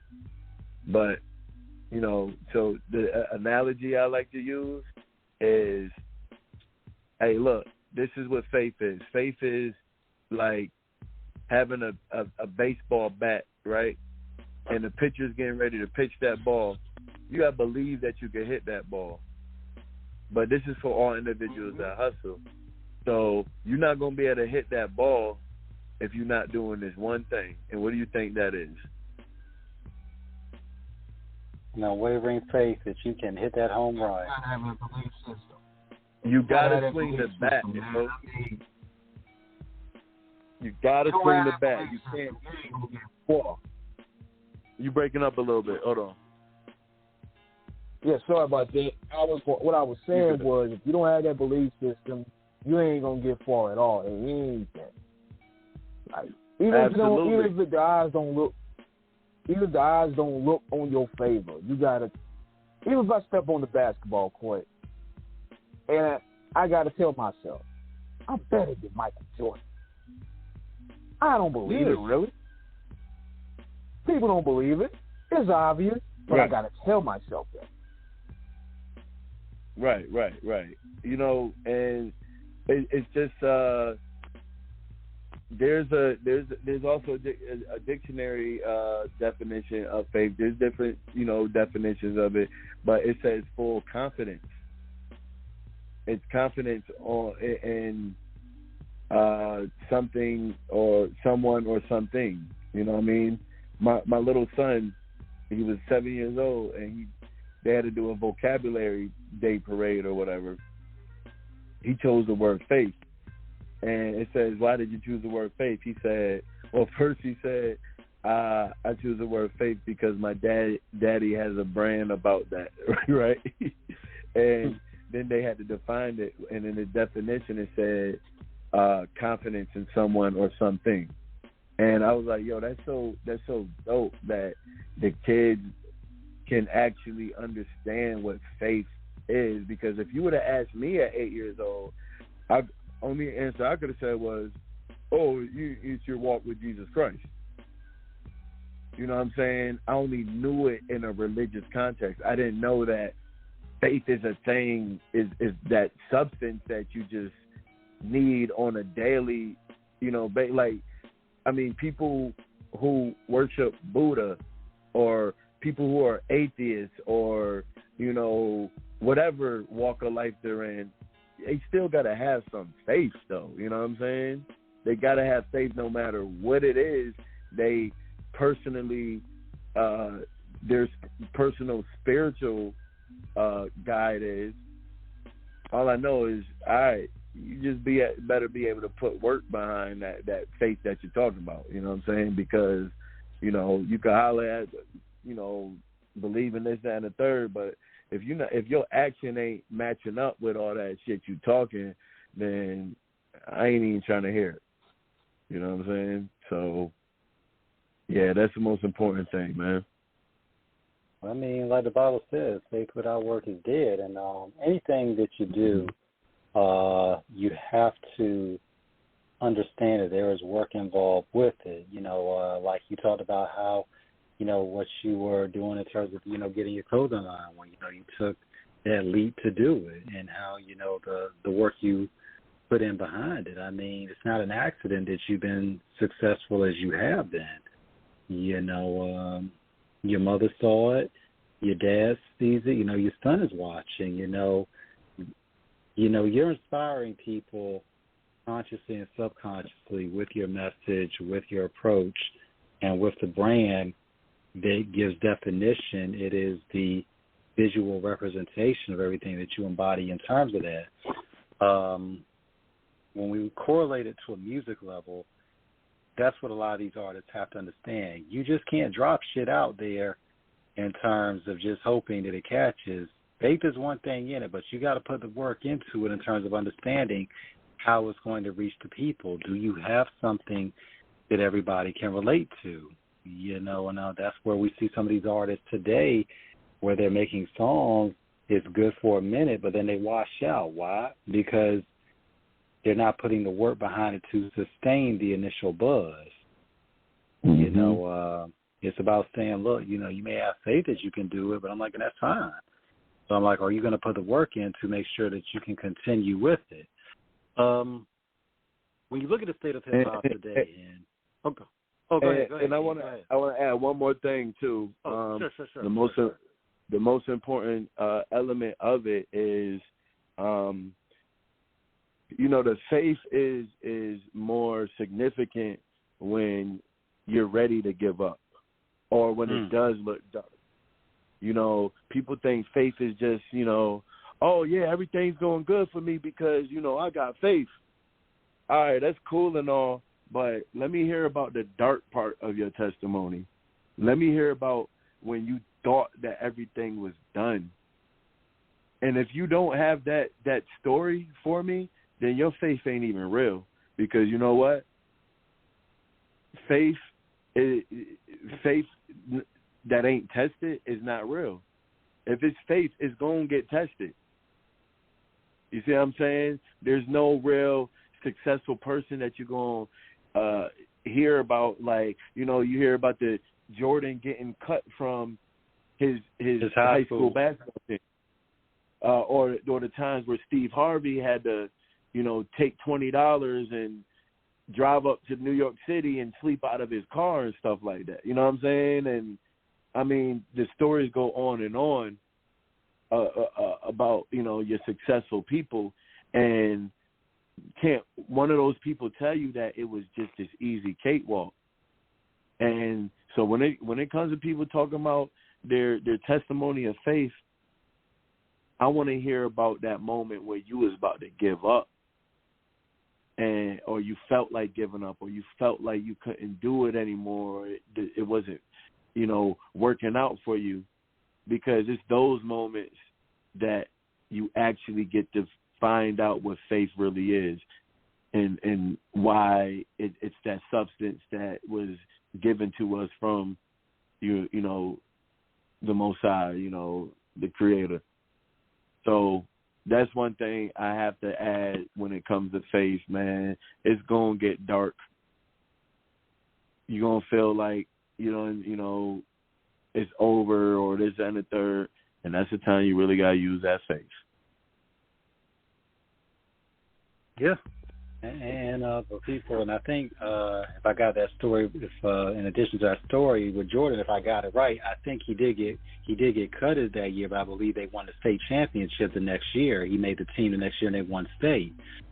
You know, with Steve Harvey, you know, look where he's at now in terms of there's no easy way to the top. You're gonna have to work. I mean, you know, we even, you know, look at Puffy for all the things that have happened. You know, one thing we will say about Puff, he works, and Puff has battled a lot to get to where he is.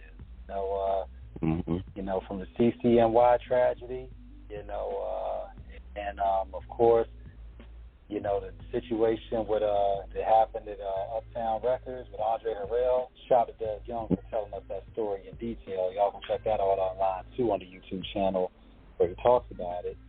But one thing about it is there's a tenacity. There's what they call that it factor that cannot be taught. You know, it's the unyielding resolve and unwavering belief that no matter what, you know, you're going to make it through. And that's how, even with this show, you know, we've had our, you know, ups and downs with it, you know, but one thing about it, with King's Vision, you know, we've all navigated it. You know, we've been able, we're pushing, look, you're on what, 560th show, you know, so it's like. Yeah, that's a pleasure, man. Congrats on that, too. Yeah, man, we appreciate it. You know, we're pushing. Yeah, you know, we're pushing 600. You know, it's like, you know, so we understood the mission, we knew the assignment, and we knew there was something we had to accomplish, just like you have. When you look at, you know, doing so many different things, being dad, being an artist, being a businessman, what would be the advice you give to entrepreneurs and artists coming up, you know, who are trying to either, you know, sell merchandise or be an artist or do both in addition to parenthood? Purpose, yo. Figure out what your purpose is. Because there's things that we are passionate about and there's things that we have a purpose with, you know what I mean? And I'd say it's like answering a calling, right? Figure out what that calling is, because if you take care of that first, and it comes with growth and just being obedient to the path. Once you figure out what your calling is, then there's nothing that's going to be able to stop you from there. You know, anything that you're passionate about will be at your hand. You know, it'll be there for you. You know what I'm saying? But you got to answer your calling first. You know, because, you know, there might be certain things that, you know, just like, hey, at one time you couldn't tell me that I wasn't going to go to the NFL. Because football was, I mean, it served a purpose for the time. When I look back at it, it's one of those things that kept me active. It kept me disciplined. It taught me teamwork. It taught me how to be a leader. It told me how, hey, if my partner drops the ball, pick it up. You know what I'm saying? Like, I learned so much through sports, and it served its purpose at the time. But you couldn't tell me that, oh man, yeah, I'm gonna be playing on Sundays. But what happens once you figure out that's not your calling in life, you know what I'm saying? So now you got to figure out the next step. You know what I'm saying? Some people, they'll get lost in the sauce trying to chase the wrong thing.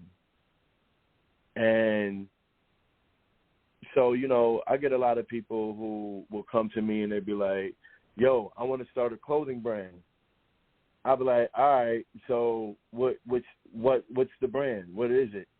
It's like, well, I ain't really thought about it yet. I'm like, okay, well, you're already done. Like, you done already fucked up because you just want to start a clothing brand but you don't even know what it is. See, I didn't want to start a clothing brand. I just had a message that translated to a clothing brand. Does that make sense? Mhm. Yeah, I just had a message that translated to a clothing brand. You know, so it's kind of one of those things that fell on my lap because I just walked the path. I walked the line. I did what I had to do. I kept my hustle up. I kept, I stayed focused. I didn't quit the path. I didn't just veer away without trying to figure out, okay, why am I here? What am I doing this for? But like I said, pushing that Grand Prix was only a stepping stone, for me to figure, all right, look, I'm going to be eventually pushing my own clothing line that I literally had to start. Lynn Haven Mall told me I had to come up with another product, or I would be breaching the contract and I couldn't get out the lease. So it literally happened. It just happened. I didn't say, oh man, I see this guy starting a brand or that guy got a clothing brand, so I want to do it too. And that's what fucked the rap game up. That's what fucked hip hop up, because people see other people doing it and it's working out, and it's just like, oh, I want to rap too. And it distorts the people that are really called out to do it, you know what I'm saying? And not, so, I mean, and not just rappers. I'm talking about, all right, it's easy, the consumers, your everyday consumer can pick up a camera now and shoot some stuff. Now they're calling themselves a director. Now they're calling themselves, I shoot videos. And you know how many times I meet people that tell me they shoot videos? I'm standing there in that mall and, oh, yeah, I charge this and the third. And then I see the video and it's some ass grease. You know what I'm saying? Like, I'm like, maybe you shouldn't be doing videos, or keep trying, you know what I'm saying? And slow down on your prices and promoting that this is what you do. Maybe get out there and find somebody you can be an understudy of, if this is what you really want to do. Find somebody who really do it and get some help, get some tutorials, do something, like, if this is what you truly want to do. You know what I'm saying? Otherwise, let the people who really are gifted and called out to do it, like, handle that role, and you figure out something else to do. So that, to answer your question, man, I know I can be long-winded. Answer your question. Make sure it's your calling, man. Don't just do it because you see it's working for other people and you want to do it. You know what I'm saying? Like, that's why, I mean, I'm a jack of many trades and I can really do a lot of things, but I really try to stick to what I'm called out to do. That's why I fell back from the music, how I was putting it out. I was heavily involved with making sure I kept my music out there, but I had to sit back for a little while because my clothing brand was becoming a major main source of everyday life, my income, a way I'm feeding my family at this point, you know what I'm saying? And then I see the next level of it. I see the calling. I see the fruits of the labor, you know what I'm saying? So I know that this is a real thing, and I'm consistent with it, you know what I'm saying? I'm consistent, and there's been many times I've been wanting to, like, man, I just want to take a break from it. I don't want to do this, But guess what? My black ass got to still get up and do it. You know what I'm saying? I don't take no days off, man. This hustle is a 7-day-a-week hustle for me. So, just like Ice Cube said in an interview not too long ago, bro, if you're not ready to put 3 to 5 years into it without seeing, like, a return, without, if you're not ready to put 3 to 5 years in without making a profit, then quit now. because anything that's worth greatness is going to, there's like this universal 3 to 5 year rule. Just like a child. A child, you don't put a child, when does a child start pre-K, preschool, like 4 or 5 years old, right? Yeah. You know what I'm saying? You got to wait till that child is able to develop the mechanics to actually crawl, then walk, and be able to tie their shoe and put words together. And you don't send them off to school before they can do any of that, because now when they're ready to that fourth and fifth year, now they can actually develop their own language and understanding to where they can come home and tell you what they did in school, or if somebody touched them the wrong way or something like that. You know, same thing with high school. That 4 years. College is set up for 4 years. To get the master's is 8 years. You know what I'm saying? It's that universal, infinite, you know, circle. You know what I'm saying? So if you're not willing to put the 3 to 5 years in, and you're looking for a quick come up, get out of it ASAP. You know what I'm saying? And make sure it's your calling. Yeah, man. I mean, and it's, you know, and just not a sense of, you know, monetary, but just making progress. You know, like, with King starting off the Cup Radio. You know, how long was it, King, before we got our real first big guest in? Repeat that. You said what now? Repeat that. Yeah, when you started off the Cup Radio, how long was it before you got your really the first big guest in? I think it was a year. Yeah. So I mean, it was a year in, you know, and it was a year in, you know. So it was like, and from there, you know, he just kept building a brand. I got on in 2017. You know, been with the team ever since. Honored to be so. But it's like, you know, one thing about it, and, you know, King has a background in journalism. You know, he did stuff for Rawkus, a lot of these independent labels where he would write stuff for them. You know, definitely a gifted writer in all aspects of the culture. And one thing about it, we tell people, you know, this ain't easy what we do. You know, right. This is not easy. You know, we got a lot of help behind the scenes, you know, and a lot of it we do ourselves. But it's all about, you know, people don't see that we got to talk to these people. We got to reach out to managers or artists. You know, we got to put all this stuff together in terms of logistics. And everybody thinks you just sit down and talk to celebrities. Yeah, we do. But there's a lot of planning and going into this. You know, right.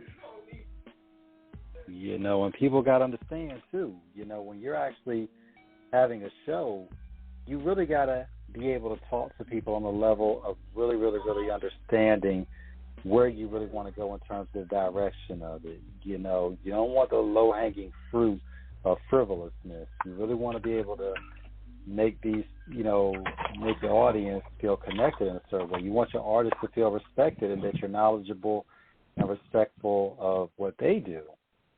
And we see too many, you know, people, just like with rappers now, because podcasting has become the new wave for a lot of people. They want to get out there and just say that, you know, they're podcasters.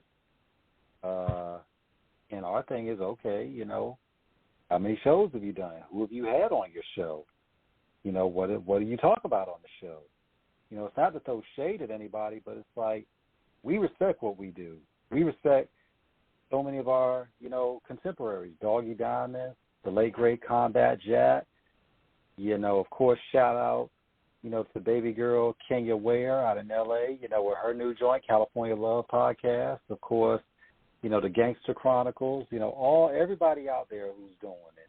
You know, Di Lansky, you know, our boy, he does his thing too, you know. So this is an art form, just like music, just like fashion. It is an art, and you really have to know where you're aiming with it in terms of finding your audience for it. When you look at it with your line here, pretty much, and shout out to Lynn Haven Mall, Virginia Beach, definitely one of the spots, I like to frequent a lot, just, kind of just seeing what's going on out there.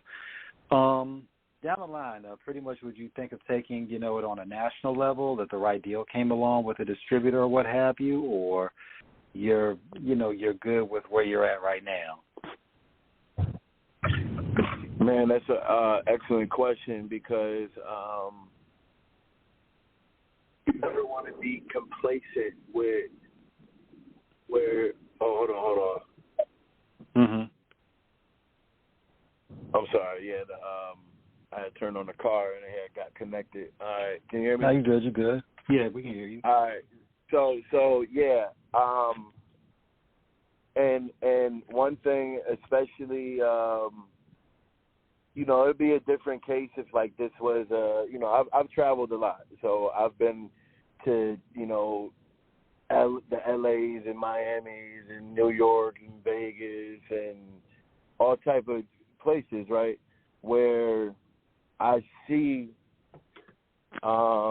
even down to Raleigh, like North Carolina and stuff, right, I see the different hospitality with the consumers, right?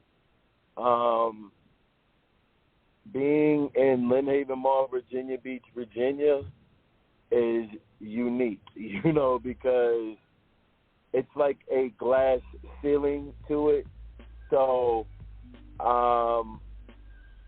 to answer your question, yes, it's time for me to spread nationally, internationally.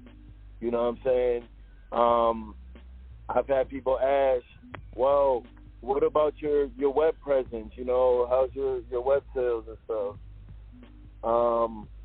And it's like, I'm looking more into doing more marketing on the website and stuff.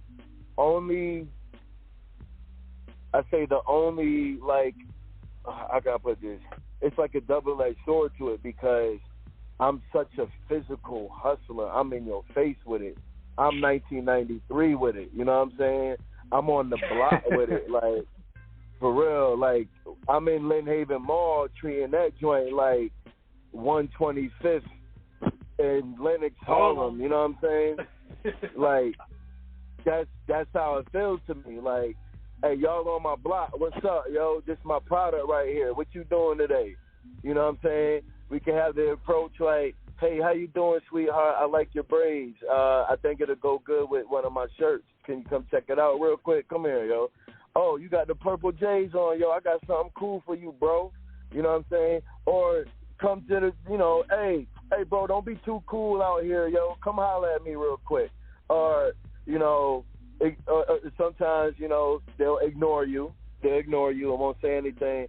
I'm like, man, you're fat, ugly ass, yo. And then they'll turn around and say something. I'm like, hey, I was just trying to get your attention, man. Hey, what's up, man? Fake clothing brand, blah, blah, blah, blah, blah. You know what I'm saying? Like, but I can also say that I didn't have that skill in the beginning. I had to develop that skill. But put me anywhere now, like, I don't care where it is, like, I'm going to have that hustle ethic, you know what I'm saying, where you're going to, one thing about the physical hustle is all your impressions are real. You know that they're real. Versus online, you know what I'm saying, they'll give you the impressions, and the impressions are, oh, yeah, this is how many people your brand was visible to, and it was seen in this demographic, this geographical location, and blah, blah, blah, blah, blah. All that's cool, the analytics, that's what it's called, right? Yeah. But at least I know when I'm standing in this one spot 8 hours out of the day that all my impressions are real. I know who ignored me. I know who saw it. I know who didn't see it. I know the seeds planted. You know what I'm saying? Now, don't get me wrong. Internet's cool because, I'm very thankful to wake up in the morning to an internet sale. And, whoever's listening, www.faithclothingbrand.com. Internet sales is very resourceful. You know what I'm saying? Because it's the World Wide Web. So right. I would never shit on that part of it. But like I said, it's for all individuals that hustle, bro. And man, I just love that aspect of it, yo. That part of it, yo. I love getting it, yo. You know what I'm saying? I love seeing the old white lady, right? The old white lady who, she wouldn't buy the brand. But fuck that, I'm gonna holler at her anyway. Hey, how you doing? Ain't you Miss Barbara from Washington Middle School? And she's like, huh? Nah, I thought you were Miss Barbara, yo. Nah, man, I'm sorry. I was just trying to get your attention. This is my brand right here. You know what I'm saying? Like, for real, yo, whatever works, yo, that's a part of the hustle. Because it's about getting as many people to see this brand. Now, I'm also, like, in the mix right now of being able to, you know, do little weekend spots or whatever nationwide. That, you know, I'm going to start small. I've had opportunities and situations on the table where I could start a store, but it's all in divine timing too. You know what I'm saying? It's all in like right now, North Carolina, Raleigh, yo, that Charlotte, all those places are heavy on like my heart right now as a next move, you know what I'm saying, to expand and bring the brand out to it. You know why I say that? Because my 5 years of, let's just call it research study of being in, I see that North Carolina has a different level of hospitality when it comes to the message of that brand. Let's just forget the message. Let's just talk about being a young black entrepreneur. It's something about that speaks volumes to your North Carolina resident. Your people coming to Benton Haven Mall from Raleigh and Charlotte and stuff like that. It got to the point, bro, where when people stop and they check it out and I don't have to heckle them as a salesman, it's like, man, you must be from North Carolina, Texas, or somewhere in the West Coast. Because them Texas folk that are out here, they going to stop and have a conversation. And 9 times out of 10, they're going to support. Same thing with North Carolina. They're going to stop and have a conversation. Now, your Virginia folks, they a little tricky. You know what I'm saying? I mean, it just is what it is. I've been here for 23 years, and I've been in that mall for 5 years. And us Virginia folks, some funny folk when it comes to that, man. You know what I'm saying?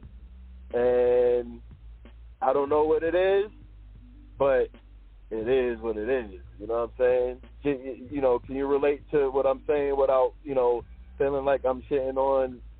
No, because I'm born and raised here, and I've seen it all my life. Okay, cool. You know, no offense at all. Now, what it is that, and I've kind of always said that because when you're looking at, it's an extension of what goes on in other places, whether music or fashion. Because, like I said, you got places in L.A. We talk to people all over. New York, Atlanta, Chicago, whether it's music or fashion, a lot of people have their stuff popping out there where, you know, it's a continued success. Like, you see a lot, like shit, like my man G Perico, shout out Broadway, you know, Broadway Gangster Crib out there, what he has with his, you know, clothing line, you know, with So Way Out, you know, with his company, you know, this is a blue T-shirt that comes in like different colors. You know, the Enterprise. Perico is not only a dope artist, but Perico has been moving with his clothing line for, like, I guess he's been doing this about 6-7 years. You know, and he does well with it. Shout out to my people, you know, out in San Diego, you know, out in Lincoln Park, Mitchie Slick and CJ of the Wrong Kind. You know, they got their business moving out there. Whether music or fashion, if you're in an area where it's already kind of abundant, everybody kind of gets their name out there, so you kind of have that validation. Virginia, it's a bit tricky because a lot of people have tried to come through with it, and some have done well. You know, shout out to the company Made in Norfolk. You know, they've been doing their thing. You know, of course, back in the day, we had RP, you know, Ron Perry 55, you know, back in the day. But sometimes it's just having to see it on a successful level where people really will support you from your hometown. It's a conundrum because some people will say you got to go out of town to really get the support because the people there are not going to, in your hometown won't support you because you may move faster than what they did getting out. And conversely speaking, you may have a challenge because you're going somewhere else where people may not know who you are. But then again, if you're going out of town, that bias isn't there. So people are dealing with you from not knowing you, rather people dealing with you from a place where they know you, but it may be a tacit support, but it's not full support. But it's something that no matter where you are, no matter what your hustle is, no matter what your endeavor is, I tell anybody, no matter where you're from, don't let nobody's naysay stop you from finding your way. You got direction, right. You know, you're going to find where you got to get to, no matter what. You know, like you said, in terms of how you know, move them out to you. You know, King and myself, you know, when we get to talking to some of our guests before we get them on the show, there was one, you know, and King knows what I'm talking about when I, you know, speak on her. I'm not going to say her name, but we did have her on the show. It took us like a year and a half to get her because we just had, you know, but when I got to talk to her, it only took like 5 minutes for her to say yes. Because we actually had the conversation, and in 5 minutes she was ready to come on. You know, so it just, like you said, and it takes timing, but it takes a mouthpiece. It takes about maneuvering.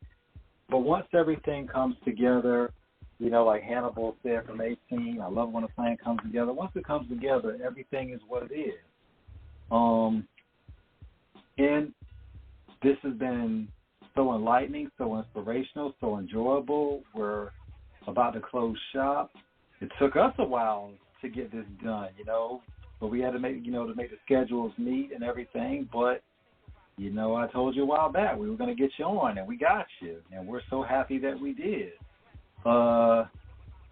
Shamelessly promote everything that you have for the time that we got. Go ahead. And man, this has been great, man. You know you're welcome back anytime. Tell everybody where to find you online, the mall location, everywhere. All right. So musically, Henmuzik, you know, that's my brand. That's HENMUSIK. Henmuzik.com. It's a one-stop shop, you know, to get you to all my social medias. Everything's Henmuzik, the Instagram, Facebook, blah, blah, blah, all that good stuff. But like I said, Henmuzik.com would be, you know, the one-stop shop platform to hear music, hear the last project that I put out, get ready to hear some new music that I'm getting ready to release, and yeah, that's pretty much it on that end. So, you know, I'm also, you know, producing for other artists as well. And, okay. Yeah, so look out for that. You know, I got some, hold on, the culture. All right. And then in terms of the clothing, faithclothingbrand.com. You know, www.faithclothingbrand.com. Same thing. You know, you can find everything up there. I'll see you later. Thank you. Hold on. Yo, I'm transitioning, getting out of a vehicle. But, yeah, you can go to faithclothingbrand.com. I have stuff up there for sale. You know, the basic you know, the main items. But if you're in the Virginia Beach area, you know, you got a popular, very, very popular mall called Lynn Haven Mall. That's where I'm located. It's a kiosk in front of Victoria's Secret and Pink. And, you know, you could pull up on me. I have exclusives that are not available online. So, yeah, and one thing about when you physically pull up on me, too, the prices are cheaper than what it would be online. If, you know, so your typical T-shirt that you get online, you can actually get for like $10 cheaper if you're in the mall pulling up on me, if that makes sense. You know, just try to encourage people to physically pull up on me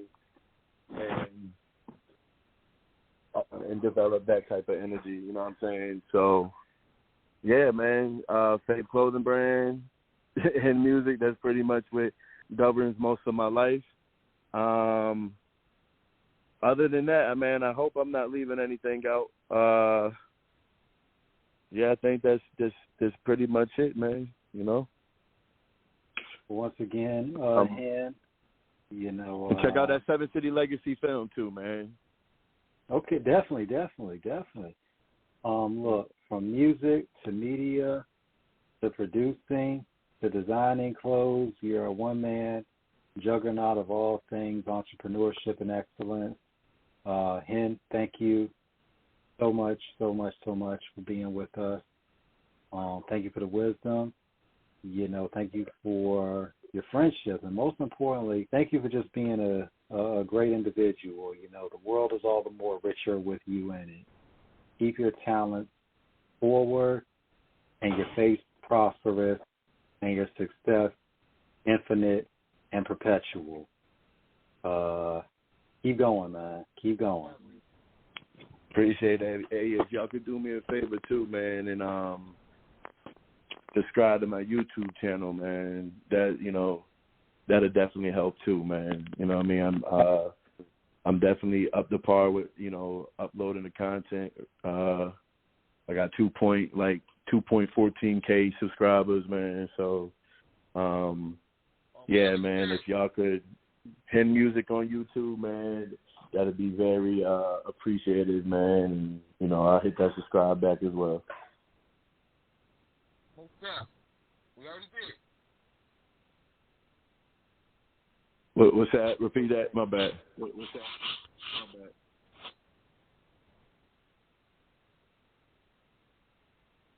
Hello, you still here? Yeah, we already subscribed. Oh, okay. Back. Cool. Yeah. You just sounded kind of faded out, but I hear you. So, on that note, we about to be up out of here. We definitely appreciate you joining us tonight for episode 560. We definitely going to support you in this wave you got going on. And we out. Yep. Peace. Peace. Yep.